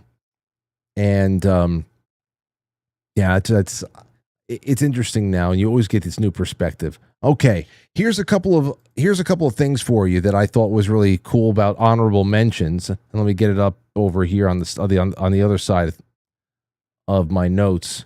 I have all of them up already. Where are we? Okay, here we go. And this is what I want to hear from you guys if you got any. World's largest ball of twine. This right here is in Cawker City, Kansas. Apparently this and a couple other ones are disputed as far as who has the biggest, largest ball of twine. We got this one in Kansas. If you know all about it, I live right next door to that. Well, good. Call in or email me. Here's one in Alamogordo, New Mexico. It's the world's largest pistachio. But does it even count? Does it count if it's the world's largest pistachio model? It's not an actual pistachio, but I guess it's in pistachio form, so there you go. McGinn's Pistachio Land. It's the world's largest pistachio. I don't know if anybody else even cares enough to make a bigger one. But if you live anywhere near that in New Mexico, I want to hear about it. Here's another one for you. This is the world's tallest thermometer. It's in Baker, California. Aptly named Baker, California, gateway to Death Valley. It is a 134-foot landmark. It welcomed millions of travelers from around the world and has become a beloved symbol of the Mojave Desert. The entire experience of just being in the desert. Known for commemorating the record-setting 134-degree temperature recorded in nearby Death Valley, the towering attraction has remained a treasured destination for visitors, photographers, and road trip enthusiasts for decades. There it is. Big-ass thermometer. Look at that big-ass thermometer. Good for him. You know what I mean? Then, of course, if you go over to Collinsville, Illinois, you got the world's largest catsup bottle. Catsup and ketchup. The world's largest catsup bottle. Of course, there's no catsup inside of it, which is why I say, is it really the world's largest bottle? But there it is. Nice bottle of catsup to put all over your burger and your fries. In Durant, Oklahoma, another one of those contested world's largest. We got a world's largest peanut. No matter what the plaque under the massive legume says, this is not the world's largest peanut. Oh, okay. Oh, all right. Well, then what the fuck? Sorry. Well, like I said, it was disputed. Do you know where the world's largest peanut is? Please give me a call. I need to know. Last one I have, which is another one that is disputed, is in Rose Hill, North Carolina. We got plenty of people watching this show in North Carolina. The world's largest frying pan, 15 feet in diameter. It weighs 2 tons. It holds 200. It's active. It holds 200 gallons of oil. It can fry 365 chickens at a time. Sheltered inside of its own gazebo with a large sign and explanatory plaque, but less visually satisfying than other giant frying pans that are around the country. Here is a little bit from WRAL News from a couple of years ago. In 1963, Rose Hill planned a poultry jubilee to celebrate the county's growing poultry industry. Let's cook some chickens, the town folks said. Sakes alive, not one chicken, but say 365. And chickens being birds of a feather, we'll cook them all together. The only problem with that plan was finding a big enough frying pan. It's piece by piece. The pan has a span of 15 feet, weighs 2 tons, and cooks a ton to eat when simmering over heat. You use it at least twice a year? At least twice a year. It brings everybody together. Take a look at the skillet when they fill it. Takes 200 gallons of oil for those chickens to boil. What do you turn the chickens over with? Pitchforks. And pitchforks just like you use on the farm. Using pitchforks to turn over the chickens. Turn over the chicken. The pan is usually covered with lids, because, you know, kids can be kids. Keep out, troublemakers. Hello, picture takers. There's always someone here taking pictures. So there you go. I've never been there. Rose Hill, North Carolina. If you've been to the world's largest frying pan, if you've eaten anything that came out of that frying pan, I'd like to hear about it. Let's take a call from 952. Go ahead. Hey, Frank, it's One Way Mel. Hey, Mel, good to hear from you.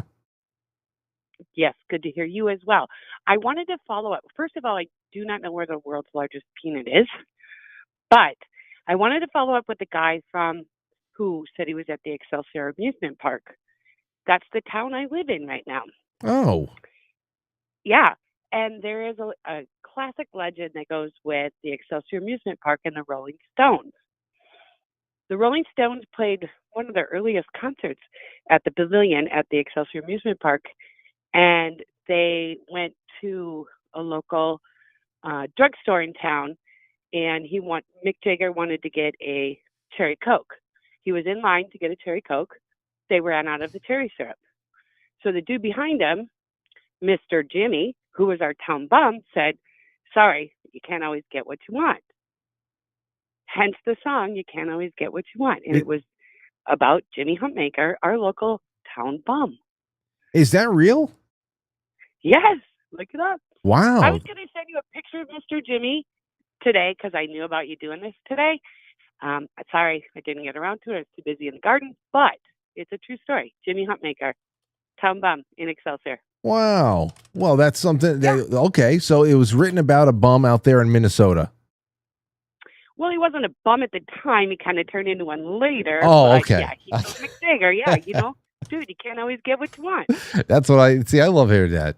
I love hearing that. Yeah. Okay. Well, then, there you go. And you're talking about more specifically the park that Aaron Moriarty called in about Elvis Presley's roller coaster, or something else. No. Okay. No, it's the one before that. It's called the Excelsior Amusement Park. Oh, that's right. That was in Wisconsin. He said he couldn't ride the roller coaster because it said "ride at your own risk," right? Yeah. Well, they tore that roller coaster down. It is now rebuilt at a new fair here in Minnesota called Valley Fair. It's the original roller coaster, and you can ride it. It's not that scary. It's kind of fun. Well, then there you go. Thank you so much, Mel. That's one of our Minnesota correspondents over here. Thank you. Woohoo! All right. Bye-bye. Take care. Oh, speaking of that, I think Janis Joplin debuted her song Mercedes-Benz at the Capitol Theater down the street. I don't know how much of that was written or perfected in my town. Then again, Don McLean is from this town. Don McLean, bye-bye, American Pie. He is from my town. And how nice is that? How nice is that? All right, let's take a call. 507, you're on the air. Go ahead.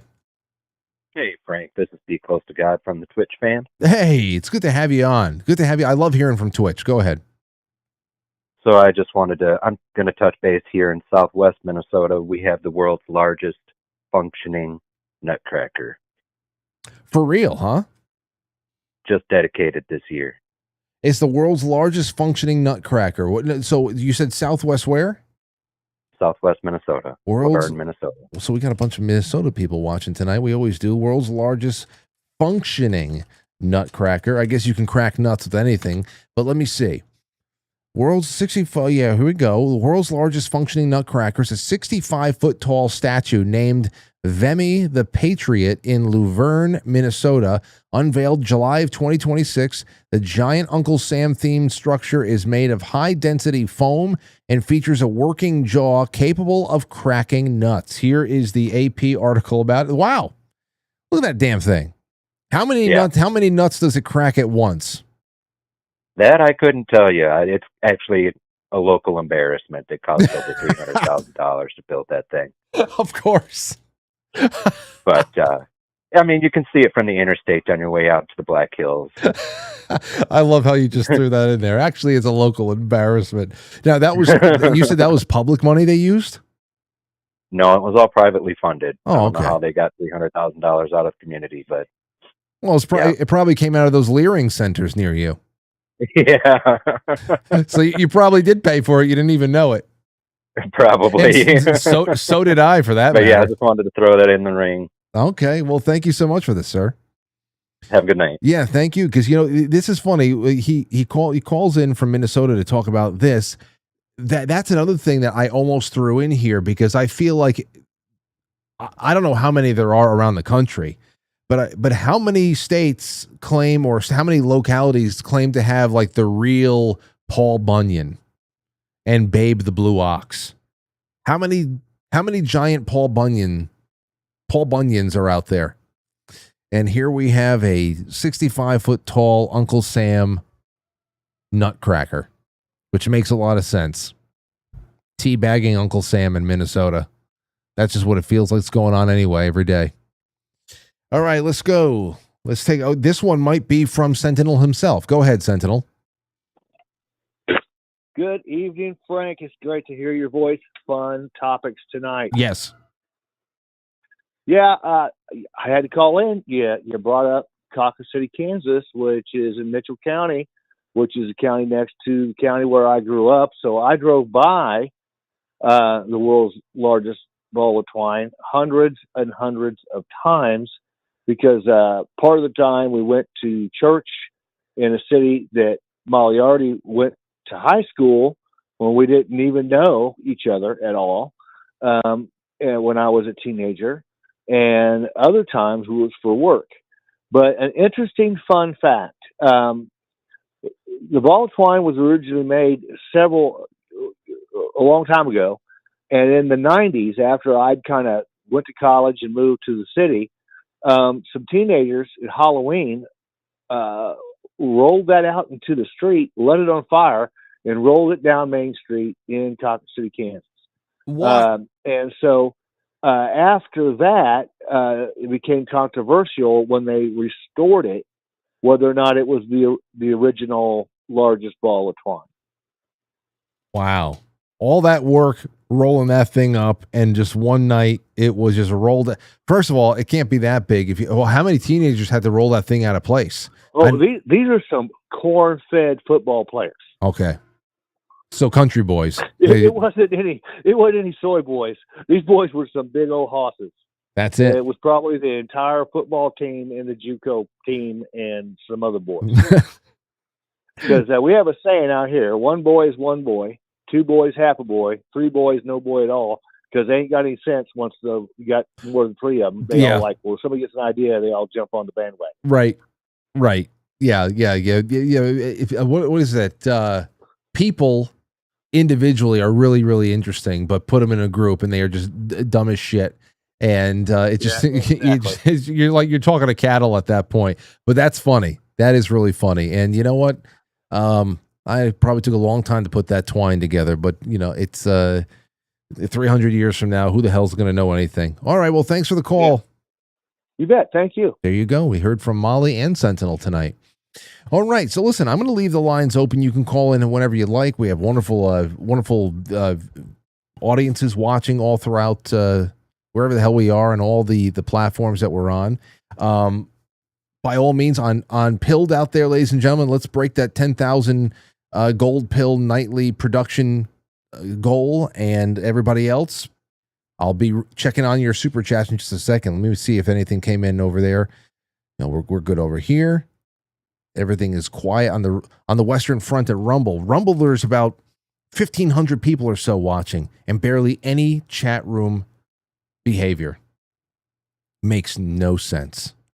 The internet is fake. That's all I'm going to say. Internet is fake, my friends. It makes no sense whatsoever. Okay, over at Pilled, let's see what they're saying. Tommy Jekyll, thank you so much for the wonderful cookie. The calls are coming in nice. This is great. Tommy, thank you. Corey Dewdrop says, love being able to take my 15 with Frank, all the Franklies. Oh, you're on your break. I hope that I kept you good company. Tommy again says, what's left of my hair won't catch a blaze over it, but I certainly wish the availability of Salty would remain stable. I know. It's all lawyer stuff. That's the thing that sucks the most. Ginster says, getting lost in an alternate reality temporarily, like a fun restaurant, is what makes life worth living. Diane V says, Phoenix, Arizona, we had Tex Critters Pizza Jamboree in the 80s and 90s. Tex Critters, that sounds nice.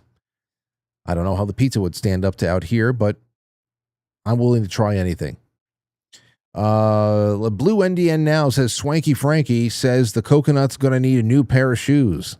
Going to need a new pair of everything. New crib. We're working it out. 1964, the New York World's Fair in Flushing Meadows, says NX17. Yeah, I know that my parents went there. Got plenty of, I got some footage of my father's side of the family all going out, rolling like 25 deep to the World's Fair. So that was cool. There's still some remnants of the World's Fair out there in Queens. I remember seeing those motels in the shape of teepees, they say. Safety net, a bit of gold for the goal. Thank you. Vesper says all I can think of is the movie Westworld. I guess this is back when we were looking at Freedomland in the Bronx in 1960. If you're just tuning in right now, you got to watch the beginning of the show. It really was a lot of fun, and I know I'll be getting emails for a while still, and great for it. I can't wait to add it in. Enjoying a cigar and a cool New Jersey breeze with Quite Frankly. Cheers, Frankly. Thank you, Paul. Thank you. I'm sure it'll be a lot cooler once all these storms roll past. It's going to be a little bit rainy until about 2 a.m, though. Silly Boar and Flying Bulldogs. It's good to have you out there. Okay. All right. Let's take a call. One more. 617, you're on the air. Go ahead. Hey, Frank. 617, that's not my name. But 817? This is Gary Americano. Gary, how are you? I just wanted to share some wisdom with you guys so that maybe I can save some of y'all from learning the hard way. I know it's not fun to talk about, but you were talking about peeing in the pool earlier. Yes. And I learned last summer there's a big difference between peeing in the pool and peeing into the pool. Right. How's that? If you do the second one, you're in a lot of trouble. Yeah, I know. I get what you're saying. Yeah, especially if you're on the pool deck and just taking a leak, into the pool. Yeah, just don't do that one. The other time you can just float around and just pretend like nothing's going on. Though I could. Don't worry, everybody. That's not my MO. If anybody out there ever invites me to a pool party and I actually accept the invitation, trust me, I am not the type. I would never do that to you. Don't worry, it's not me. So that's all I really had to say. And I guess we've got the world's biggest spoon like 100 miles away from me. It doesn't look that big. The world's biggest spoon? Yeah. Hold on. Wait a second. Hold on. The world's biggest spoon. Let's see what competes with it. The title for largest steel spoon goes to a 53-foot, 1-inch monument created by a famed spoon bender, Uri Geller. Oh, it's in Tel Aviv, Israel. What? Oh, that one doesn't count. Uh-oh. This just got a lot darker. This story got a lot darker now. I was thinking the one near Primrose, Texas. Or Glenrose or somewhere up there. Let's see. World's largest purple spoon. That is in world's largest wooden spoon. Where's the large? I don't know. I'll figure it out. It seems like the spoon. Apparently. Yeah, the spoon records aren't that not that settled. So I guess somebody should go out there and make a 54-foot spoon and steal it from Israel. That's what we need to do right now. 54-foot spoon immediately. Make it steel. All right. Thank you so much, Gary. You have a good one. All right. Take care. All right. Okay. Now listen. It's 8:36, and I gotta just veer off track just for. Oh, I left this up a little bit too long. Sorry. Please like, share, support the show any way you can by just subscribing and hitting the notification bell. If you hit the notifications, that means you're going to know every time that we're live, and that is Monday through it's the week. It's the weekdays, and then some days are 6. We've got a Saturday night show. I actually just booked a Saturday night show today for October 10th. Very special. Very special. Very interesting guests will be on that night. I'm not going to tell you for a couple of months still, but October 10th. We've been doing this show in one form or another for 20 years. I hope that you guys are enjoying yourself, and I hope that you could at least invest in me a subscription and a notification. Just show up every night, and I'll continue to give you more reasons to perhaps take the next step and just become a $5 a month Culture Club member. Watch movies, read books together, all types of incredible samples and private chats and all that stuff, private communities. And here is one thing that I have to show you. We're going on a trip through time to 2015. The night in question it's September 28th, 2015. Now, I told you guys, God have mercy. I told you guys that I started a little bit of a project where I am taking all the Quite Frankly classic podcast versions of the show, just the audio shows that were not public for anybody.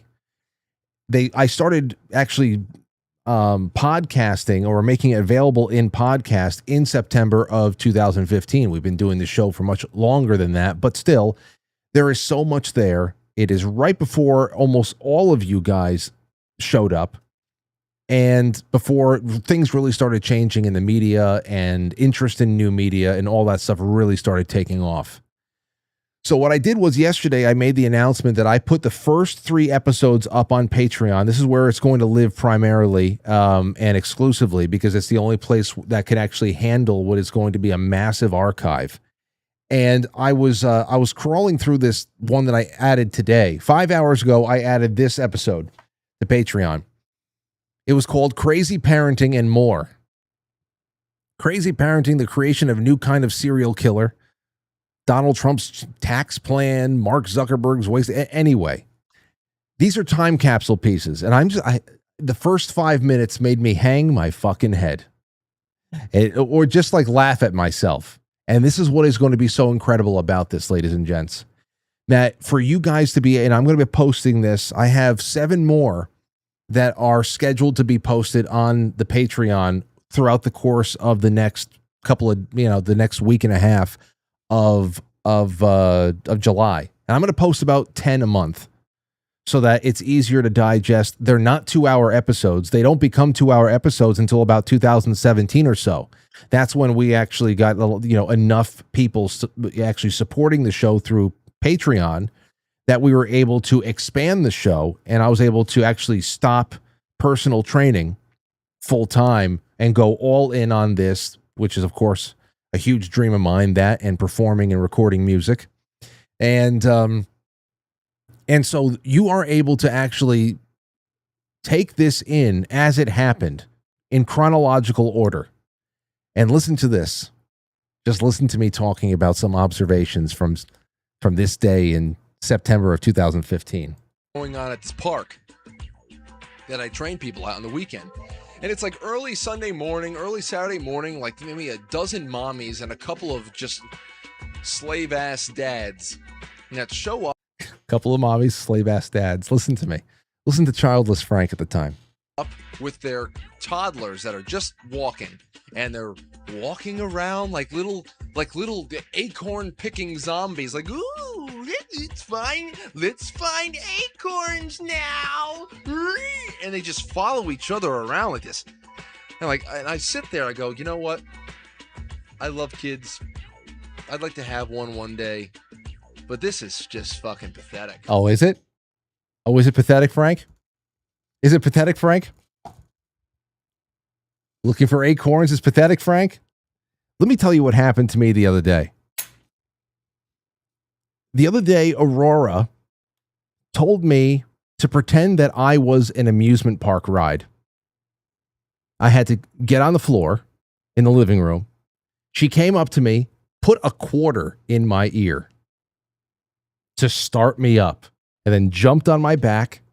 And then I had to try to throw her off, like I was like some kind of a mechanical bull or something like that. She put a quarter in my ear. First, she asked permission of Lauren. Mommy, can I ride the ride? And Lauren said, sure, go ahead. And she came up to me and put a quarter in my ear, and then jumped on me. And I'm trying. Acorns. Listen to me. This is just so.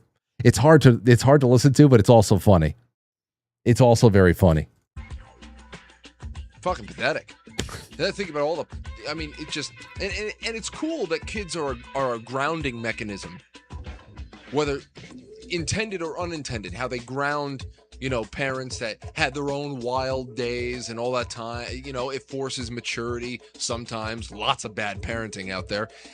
And still I true. get all that. But there are just some cult things that I will never do. And crawling around looking for chestnuts in places that have already been cleared. That's the thing. I hear these people's conversations. They've already showed up to the park And I heard one of like the leaders of the group tell another parent, "Oh, don't worry, I got here around 7 and I cleared out all the sticks and all the spiky things from this area right here." And There's broken glass out there, Frank, you fucking idiot. Of course you're going to clear it out for your children. You look around. There's needles out there, you dumb fuck. See this? I can't let... I put a couple of chestnuts more. Like, oh my God. Oh my God. Chestnuts, walking around with chestnuts. The other 2 weeks ago, Aurora insisted that she pretend. 2 weeks ago, Aurora insisted that she pretend that she was a slave. She wanted for the whole week. No, pretend I'm a slave. And I played her. I said, "Go get in there." She goes, "Throw me into my cell." So I had to just bring her to it's like, I don't know, there's like some beanbag chairs there. So I kind of like nudged her into her cell, and then she threw herself on the ground and looked up and like, and it's hilarious. It's just like chestnuts. I'm so far beyond chestnuts. We have to keep the slave talk to a minimum when you leave the house, obviously. You do not want a 5-year-old girl loudly calling you master in Target, okay? You don't want you don't want that. Oh my gosh. Every week it's something new. So I'm telling you, guys, this right here, this is something I posted just today. Anyway, the classics are being uploaded raw, unedited on Patreon. You are in a unique position right now to experience it. All the lore, all of the earliest appearances from the beloved characters of this show, in the order that it actually happened, starting from 2015. Just notice how everybody's personalities develop and how you become humbled a little bit more. It's just really incredible. But the reason why I'm telling you this is not only go to patreon.com/quite frankly and become just a culture club member. It's $5 a month. It's nothing. And I'm not going anywhere on you. And I'm going to be working my ass off to make sure that every nickel that you pledged toward the show was well worth it. And you got 8 times back in all the content that you get and all the special treatment that you get and all that stuff. But what I really need you guys to do is, those of you who are going to start diving into this archive, please email me anytime that you hear moments that are just hilarious or prophecy. Anything that we say that becomes true years down the road, please. Anything that's ironic, anything. Email me timestamps and the dates of the episodes, because as you can hear right now, it's going to be very hard for me to listen to these, and I can't do it to myself, nor do I have the time because I'm creating new episodes. So please, if you listen to these, and I know many of you will over time, send me timestamps so that you can essentially become interns of the show and we can preserve moments that have been lost for well over a decade now. Okay? So there you go. That's what I have for you. Man, that park was probably so much better back then. So much has changed just in 10 years. It's just incredible. It's just incredible what has changed. I can't tell you. Okay, Doodah Man says, I'll have to watch from the beginning, but I went to World's Fair in New York and rode the Zippin' Pippin when I moved to Memphis a week after Elvis died. Well, shit. Well, okay. Doodah Man, it is on the record. All right, everybody. Well, you know what? Listen, that's all we have for tonight. It's 8:47. We're going to take this over to the flip side, and we're going to have some fun. We're going to do some music requests. We're going to have, I have a couple other things. Maybe we'll do some joy scrolling. I don't know, but we've done enough here. And you guys, your calls were great. Thank you for stepping up and enjoying it with me. Everybody in the chat room, thank you for chatting with each other, because even if you didn't call in, all that activity on the channels, the several channels, it only helps. It proves to all the algorithms that it is a show that is well attended and well liked, and that is how we're going to be able to reverse all of the nonsense that we've been dealing with over the last 2 years.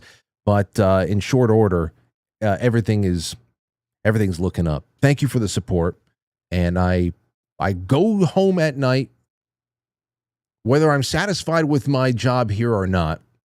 I go home at night and I clear my mind and I get ready for working another day for you. And one thing I hear in some of these episodes that I've already been posting to Patreon is I can hear the energy. Obviously, there's a lot more lightness and everything. 2015, I just turned 30, and I can, there's just so much less going on, and I had so much less. So it's not like I didn't have problems back then. No, not like we were, I was just making enough to pay for the studio and to just holding on to a dream and all that stuff, putting the pedal to the metal. But you can just hear that love really comes through. I heard that. I got to give myself that credit because I still have that love. You can't do this for as long as I am without it, because there's so many things that get thrown in your direction. But the one thing I love that has been thrown in my direction is all you guys. It really is. Thank you. And Lauren appreciates it. And the more that Aurora learns about what Daddy does, she's enamored by the whole thing, and she finds it very mystical. I think that one day she'll have a lot more to say. Although lately she's been telling Lauren and I that we can retire if we want, because she's ready to take over the business. And she has told me several times over the last couple of months that whenever I retire, she's going to take over the show. I said, "Oh, you think so, huh?" I said, "Okay, well, let me." And I said, "Well, the first thing that you're going to learn today, Aurora," and this is a real story from 3 days ago. I said, "Aurora, here's the first thing you have to learn: CTR, click-through rate." Now, what is a click-through rate? And I said. What about the? And I pretty much told her. I said, "Well, you see this picture that Daddy just made for the show tonight. What about this makes you want to click on it?"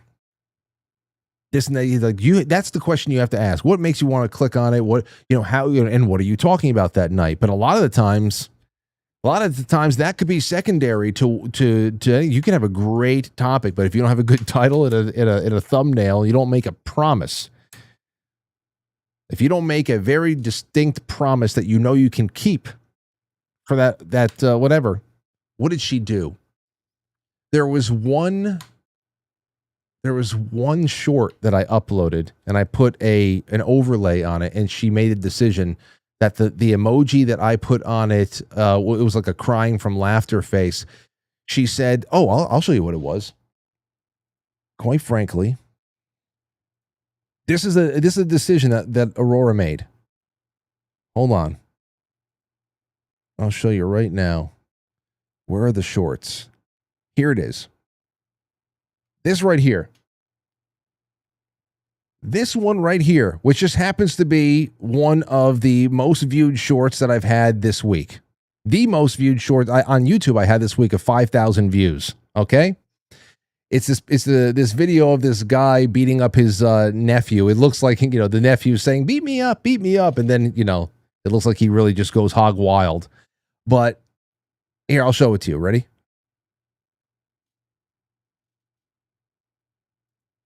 Hold on. Here it is. What? Hold on. Where the hell? There we go. One more time.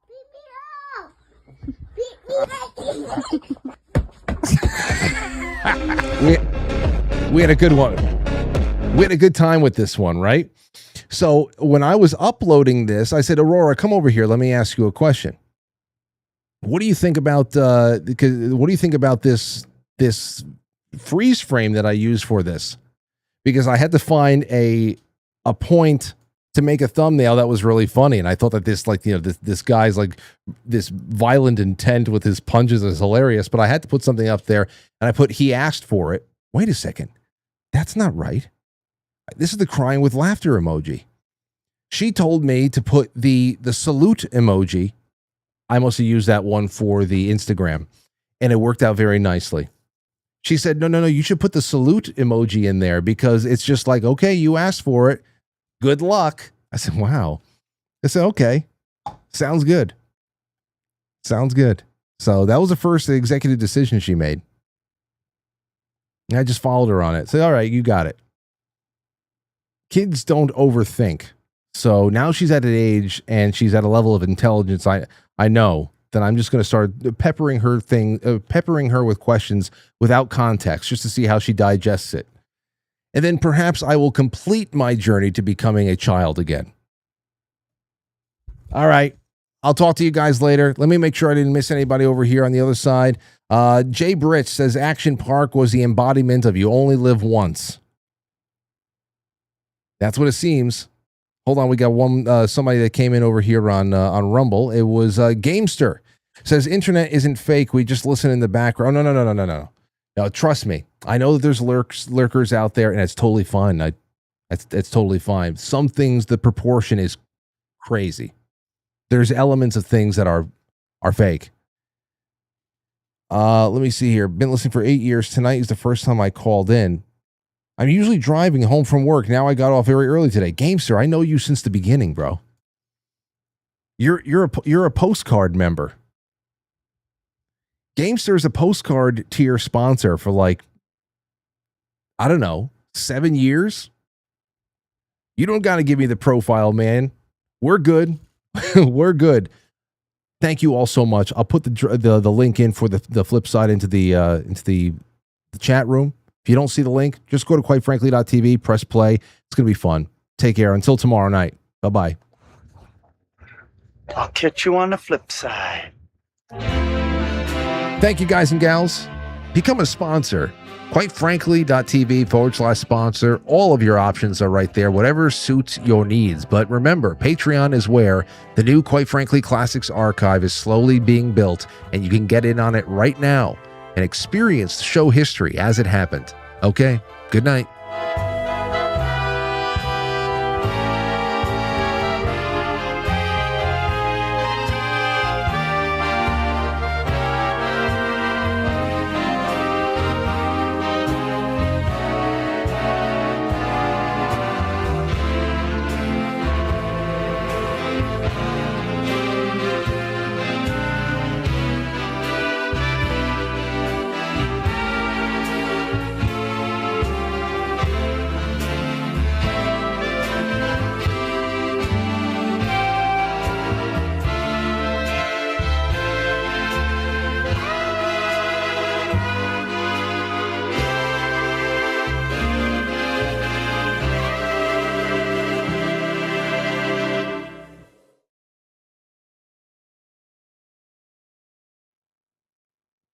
Goodbye. All right, that's it. Thanks, everybody. Will you shut up? No.